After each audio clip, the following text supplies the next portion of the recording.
Awas ya, awas. Ini prinsip dasar nih.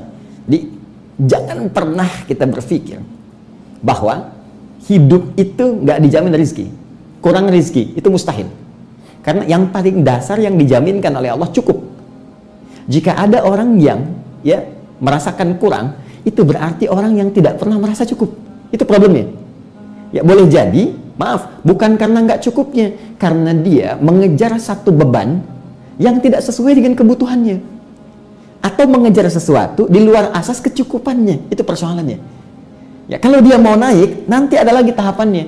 Tapi Allah jamin, sepanjang Anda gunakan, pasti cukup. Kalau kamu ingin naik level dari ini, dari cukup naik level kedua, maka diberikan lagi secara indah oleh Al-Quran, ini caranya. Kalau kamu ingin naik level, begini caranya. Sehingga tetap setiap level itu sesuai dengan kecukupan perjalanan hidupnya. Sampai ia pulang. Tapi kalau levelnya nggak dipelajari, maka jadi beban. Ini yang menyebabkan seseorang dari cukup jatuh ke bawah, turun, miskin. Dari miskin, turun ke bawah lagi, fakir. Kalau dia nggak pernah belajar tangganya, maka selamanya dia tidak akan pernah naik. Dan saat akan naik pun, karena tak pernah punya tangga, kemungkinan besar akan jatuh. Nah, jadi pembuktian dari awal, persis seperti Sayyidah Maryam alaihissalam, itu diberikan dulu pendahuluan oleh Allah. Sebelum melahirkan Nabi Isa alaihissalam, dengan cara yang tidak biasa. Sayyidah Maryam diberikan pengantar oleh Allah. Apa pengantarnya? Dari mulai beliau tumbuh, berkembang, dirawat oleh pamannya Nabi Zakaria alaihissalam. Apa yang terjadi dengan beliau? Masya Allah, tiba-tiba setiap mau makan, makanan ada, kan? Setiap ada kebutuhan diantarkan semua oleh Nabi Zakaria. Baru dibuka pintunya mihrabnya, sudah ada semua yang dibutuhkan. Itu yang sering saya ulang-ulang kan? Di Quran surah ketiga, di ayat yang ke-37 itu. Kullama dakhala 'alaiha Zakaria al-mihrab, di ujung ayatnya, ya, wajada 'indaha rizqa. Setiap kali diantarkan oleh pamannya Nabi Zakaria, ada semua rezekinya, ada semua rezekinya. Kan? Sampai membangun keyakinan, ada keyakinan di jiwa Maryam, ini Allah yang berikan. Yakin. Kalau sudah yakin dengan Allah, seyakin-yakinnya, tersambung dengan kuat, itulah nanti puncak keimanan yang paling dalam. Dengan semua itu muncul ketawakalan. Jadi udah nggak berpikir yang lain lagi, karena sudah merasa dibuktikan oleh Allah. Makanya ketika pamannya bertanya, ya Maryamu anna laki hadza, Maryam dari mana semua ini? Qalat, langsung dibuktikan lewat lisannya, huwa min indillah, ini semua dari Allah subhanahu wa ta'ala.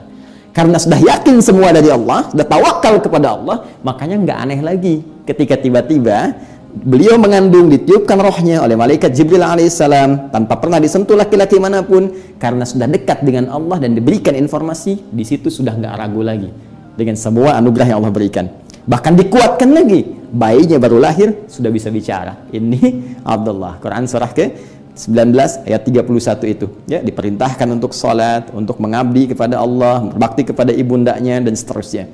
Nah, ini namanya pengantar, muqaddimah, awal pemberian yang membuat kita yakin. Sama persis, ya, lahir dalam kandungan, dijamin oleh Allah rezekinya lewat ASI-nya, makanan ibundanya, baru lahir orang sekitaran mengantarkan untuk menunjukkan.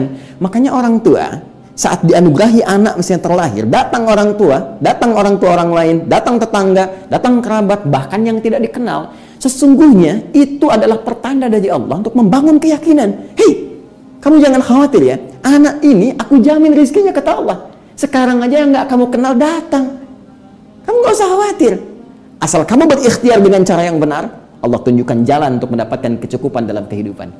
Paham sampai sini? Ya. Jadi ini yang pertama mesti kita bangun. Jadi jangan khawatir, jangan pernah membangun persepsi di benak kita bahwa ini bisa miskin, bisa fakir. Tidak. Batas paling rendahnya cukup. Kemiskinan hanya terjadi bagi orang yang tidak pernah merasa cukup. Sedangkan orang yang selalu mencukupkan dirinya, maka pada hakikatnya dia adalah orang kaya yang sesungguhnya. Nah, ini poinnya.